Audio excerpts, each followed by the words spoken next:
Sulit ka naman, sis. Nakuha ni Bayang Santa Kennedy. Ayan na! Maliit na sumura! Ang dami! May sanaw na! Ang isuhan!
die Here lekker eer gee.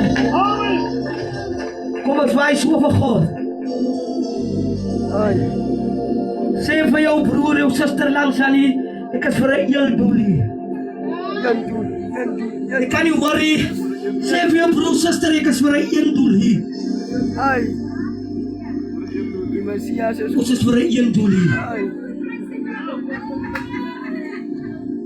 Ek wil niks weghaal nie, niks wegneem nie. Voor ek vergeet om te groet.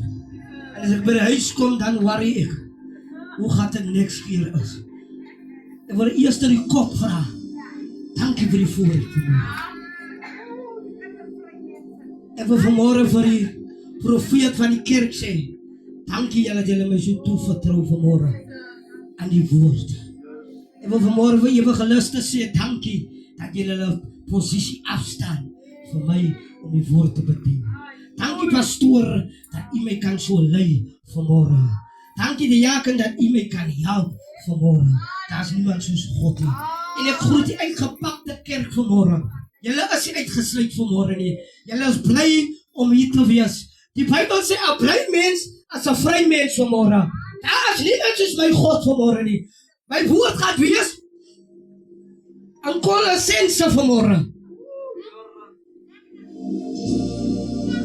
Kolossense vanmorgen gaan my woord wees.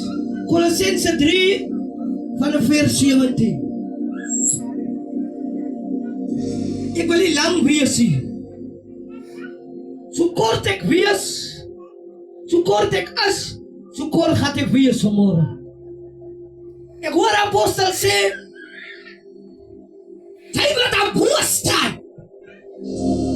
jy sal moet afkom daar wat jy wees, jy sal moet klim, daar op die grond op daar boven wat jy wees, om neer te gaan daar. Jy sal moet wees as 'n kind, en jy sal moet wees as 'n boom, wat gebrand is met waterstrome, wat sy brand gee, vanmorgen pastoor, op die rechte tyd. Op die rechte tyd gehelp te kan word. Lyk by die kerk is hier nie. Ek hou nie van 'n steer nie. Van ons moet eenkragtig luister. Wat hier uitgaan